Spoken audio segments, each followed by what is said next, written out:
오늘 읽으신 본문 누가복음 1장 67절에서 80절 말씀 통해서 오늘 저와 여러분에게 주시는 말씀 부여잡고 또 오늘 하루를 또 믿음으로 살아가기를 소원합니다. 오늘 본문 말씀을 간단히 살펴보면은요, 이 사가랴가 예언하는 내용이죠. 성령 충만함을 받아서 예언하는 내용이 오늘 68절에서부터 79절 말씀인데요. 그의 예언을 간단하게 보면 하나님께서 이스라엘 백성을 구원하기 위해서 구원의 뿔을 일으키셨다. 또한 주 앞에서 그 길을 준비할 자가 바로 세례 요한이다. 또 세례 요한은 자라면서 심령이 강해지고 이스라엘에게 나타나는 날까지 빈들에 머물게 될 것이다. 이렇게 말씀하고 있습니다. 오늘 67절 말씀에 보면 사가랴가 성령의 충만함을 받아서 예언을 하게 됩니다. 67절 말씀 같이 읽습니다. 그 부친 사가랴가 성령의 충만함을 받아 예언하여 이르되 아멘. 예. 사가랴는요, 이 천사가 하나님의 사자가 와서 예언의 말씀을 하게 되는데 그 말씀을 믿지 못해서 잠시 말을 할 수 없게 되었죠. 벙어리가 된 것이죠. 그러다가 이제는 아들이 태어나자 회개하는 마음으로 그 이름을 서판에다가 요한이라 이렇게 쓰죠.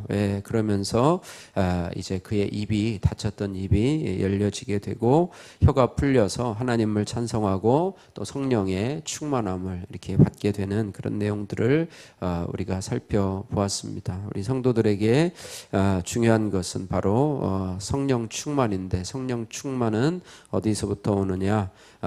말씀을 이루시는 하나님께 대한 믿음을 가질 때 성령 충만함이 온다라고 하는 것입니다. 성령 충만은 곧 하나님의 약속을 의심하지 않고 믿는 것에서 성령 충만이 이루어지게 되고, 그래서 믿음 충만이라고도 할 수 있고요. 또 성령 충만은 말씀 충만이라 이렇게 할 수도 있습니다. 그래서 믿어지지 않는 말씀 앞에서 우리가 믿음 의심으로 흔들릴 때마다 우리는 반드시 말씀하신 것을 반드시 이루시는 분임을 우리가 되새겨야 합니다. 요즘 계속 큐티 말씀을 통해서 언약을 이루시는 하나님, 말씀을 이루시는 하나님이라는 것을 듣게 되는데요.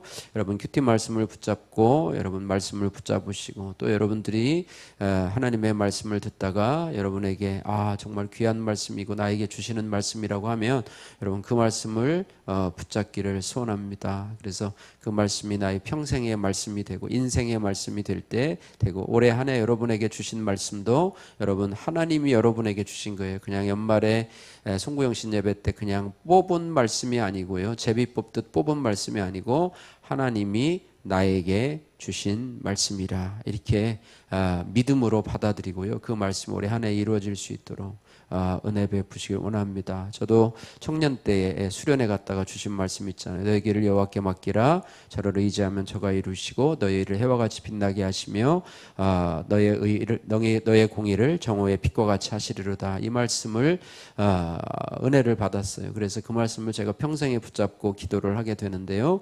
또 우리 교회도요, 이 오병이어의 말씀을 붙잡고 기도하잖아요. 그죠?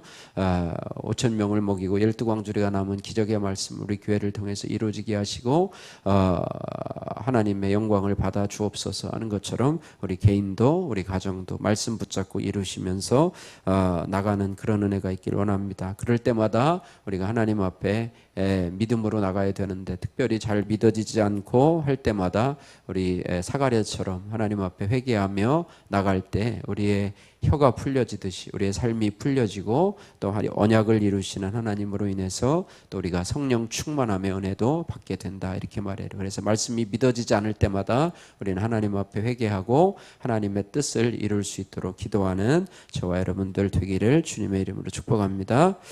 자, 68절에서 79절 말씀은 이제 사가랴의 예언에 대해서 말하고 있는데요. 특별히 그 길을 준비하는 선지자 한 사람에 대해서 예언을 하고 있습니다. 68절에서 79절 말씀 아까 읽었으니까 다 읽지는 않고요. 사가랴는 특별히 성령 충만함을 받은 사가랴는 아브라함과 맺은 언약을 이루신 하나님을 찬송하고 있습니다. 70 2절 73절 말씀 같이 한번 읽겠습니다. 72절 73절 우리 조상을 긍휼히 여기시며 그 거룩한 언약을 기억하셨으니 곧 우리 조상 아브라함에게 하신 맹세라. 아멘. 예. 아브라함과 맺은 언약을 이루신 하나님. 너희 자손이 하늘의 별과 같이 또 바다의 모래와 같이 많게 하시리라. 또 아브라함을 통해서 우리에게 주신 것이 뭐냐면 믿음으로 구원받는다. 아브라함이 그것을 믿으니 하나님께서 의로 여기신다 말씀하고 있습니다. 우리의 선행이 아니라 믿음의 조상인 아브라함을 통해서 우리에게도 마찬가지로 어떤 다른 조건이 아니라 믿음으로 구원받는 그런 약속을 허락해 주셨죠. 또한 하나님이 다윗의 집을 통해서 자기 아들 예수 그리스도를 보내주시고 그분을 통해서 우리의 죄를 속량하시기를 기뻐하시는 하나님이시다 이렇게 말해요. 그래서 예수님의 오실 길을 준비하는 자로 한 선지자를 예비하시는데 바로 이 요한이죠. 요한이 선지자가 되어서 지극히 높으신 이의 길을 준비하리라 이래 예언합니다. 그 아들이 바로 요한이 바로 자기의 아들이죠. 하나님께서 그렇게 예언으로 주신 아들이죠. 어쨌든 이 부분에 대해서 이제 예언을 하게 되는데요. 어쨌든 그 길을 통해서 그 길을 준비함을 통해서 76절에 보니까 내가 지극히 높으신 이의 선지자라 일컬음을 받고 주 앞에 앞서가며 그 길을 준비하게 하는데 그가 하는 일이 뭐예요? 주의 백성에게 77절에 그 주의 백성에게 그 죄사함으로 말미암는 구원을 알게 하겠고 또 우리 하나님의 긍휼로 인해서 돋는 해가 위로부터 우리에게 임하게 될 것이요 어둠과 죽음의 그늘에 앉은 자에게 비치고 우리 발을 평강의 길로 인도하게 할 것이다 이렇게 말씀하고 있습니다. 하나님의 자녀가 된 사람은요, 세례 요한과 마찬가지로 우리가 속한 곳에서 주의 길을 예비하는 자로 쓰임받기 위해서 기도해야 됩니다. 우리도 마찬가지로 세례 요한과 같은 그런 길을 걷는 자, 우리 주위에 정말로 우리가 예수님을 만날 수 있는 통로로 우리가 그 길을 예비할 수 있는 사람, 그런 사람이 되어야 돼요. 그것이 바로 우리가 세례 요한의 역할을 감당하고 또 죄인을 구원하시는 하나님의 은혜가 내 주위의 사람들에게 우리 가정에게 임하기를 늘 기도하며 선지자적인 사명을 감당해야 된다. 내가 주의 길을 예배해야 될 사람들은 내 주위에 누가 있는지 여러분 돌아보시고 그 사람들을 위해서 기도하고 또 삶 속에서 나는 예수님을 소개하는 자다. 예수님께 저들이 나가기 위해서 내가 다리를 놓는 자다. 이런 심정을 가지고 살아가시기를 주님의 이름으로 축복합니다. 자, 80절 한 절 말씀인데요. 80절 세례 요한에 대해서 말하고 있습니다. 80절 같이 한번 읽습니다.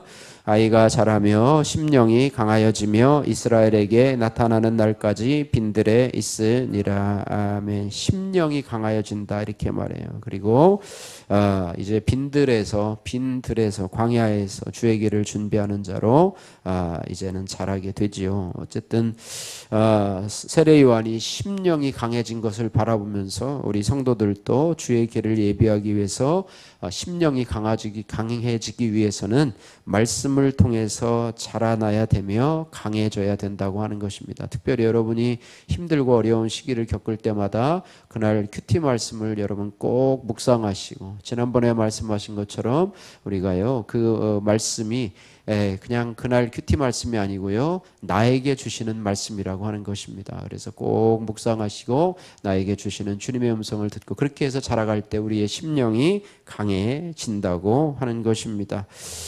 이를 위해서 의지할 것이나 기댈 곳이 없이 오롯이 하나님 앞에 서 있어야 하는 빈들이 우리에게 필요해집니다. 세상의 유혹과 소음을 떠나서 하나님을 찾는 빈들에서 우리의 심령이 강해진다. 막 흔들리고 요동하고 조금만 어려움이 있어도 막 불평하고 이런 것이 아니라 심령이 강해지는 것은 믿음의 심지가 곧다라고 하는 것입니다. 그러기 위해서는 나는 믿음이 좋아, 나는 믿음이 흔들리지 않아 이렇게 해서 그냥 하는 것이 아니라 매일매일 하나님의 말씀, 나에게 주시는 하나님 말씀을 묵상하며 그렇게 나갈 때 우리가 키가 자라고 또 이렇게 하는 것이 하루아침에 보여지지 않는 것처럼요 나도 보여지지 않지만 어느 날 그렇게 하다 보니까 다른 사람들이 보기에는 참 믿음이 좋은 사람으로 비춰. 나는 잘 몰라요. 그러나 그런 습관들을, 영적인 습관들을 지속할 때 우리는 세례 요한처럼 심령이 강하고 믿음이 강한 사람, 그래서 어떤 환경에도 요동치 않는 그런 믿음의 사람이 될 수 있다, 이렇게 말하고 있습니다. 그래서 여러분 꼭 하루라는 동안에 여러분 큐티 말씀을 보시고, 또 아침에 시간이 없어서 못 봤으면 점심에 보시고, 또 점심에도 너무 바빠서 못 봤으면 저녁에 잘 때라도 여러분 본문과 해석과 큐티인 말씀을 보셔서 오늘 나에게 하시는 말씀이 무엇인지, 내가 오늘 짜증내고 불평했는데 하나님 나에게 무슨 생각을 무엇을 말씀하고 계시는지 꼭 하고서 넘어가시기를, 그래서 오늘 주시는 큐티 말씀을 여러분들 가까이 하시기를 주님의 이름으로 축복합니다. 빈들에 있게 하신 이유라고 하는 강진영님의 큐티인 간증입니다. 모태신앙인 저는 어려서부터 부모님의 손에 이끌려 억지로 교회에 다녔습니다. 그러다 철이 들면서 스스로 교회 나가 열심히 봉사를 했습니다. 하지만 원하던 대학에 들어가지 못하자 좌절과 열등감으로 의기소침한 나날을 보냈습니다. 이후 편입과 대학원 입학에 도전했지만 그 역시 실패했습니다. 대학을 졸업한 뒤에는 장교로 입대하기 위한 시험을 치렀으나 그마저 실패하여 늦은 나이에 힘든 군 생활을 해야 했습니다. 저는 이 모든 사건 가운데 나를 위하여 구원의 뿔로 이 땅에 오신 예수님을 생각하지 못했습니다. 주님을 기복적으로 믿었기에 하나님이 있다면 어떻게 이러실 수가 있나라고 하며 하나님 앞에 따졌지요. 하나님은 그런 제게 가벼운 징계를 허락하셨습니다. 때가 되기까지 말 못하게 하신 사가랴처럼 대인관계에서 외로움을 느끼게 된 것입니다. 교회에서 아무리 열심히 봉사를 해도 누구와 속마음을 나누지 못했고 내 힘으로 문제를 해결해 보려고 했지만 정작 문제가 일어난 이유가 해석되지 않아 답답했습니다. 마치 하나님이 계시지 않은 것처럼 느껴졌고 삶은 무의미하게 여겨졌습니다. 그런 저를 하나님 불쌍히 여기셔서 제가 교회를 떠나지 않고 부모님 뜻에 따라서 신결혼을 하게 하셨습니다. 그리고 저를 후대하셔서 직장에서 퇴임을 앞두고 말씀을 묵상하는 공동체로 인도해 주셨습니다. 그곳에서 저는 찬양과 구속사의 말씀으로 은혜를 받아 마음이 열렸고요. 저의 기복신앙을 돌아보게 되었습니다. 성공해서 하나님께 영광을 돌리겠다는 고백 뒤에 숨은 채 욕심과 교만이 깨달아진 것입니다. 또한 하나님이 원하시는 것은 주의 백성이 죄사함으로 말미암아 구원받는 것임을 알게 되었습니다.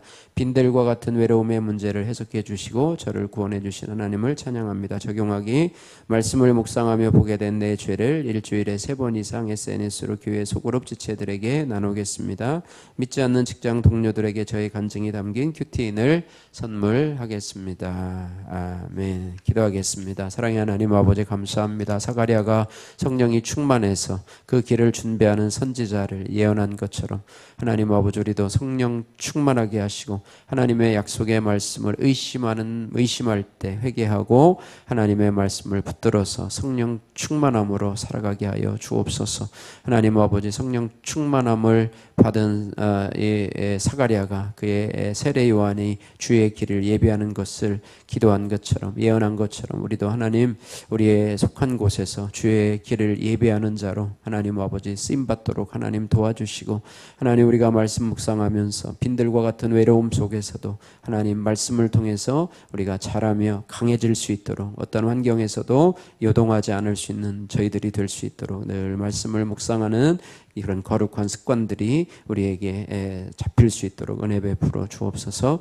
예수님 거룩하신 이름으로 기도드립니다. 아멘.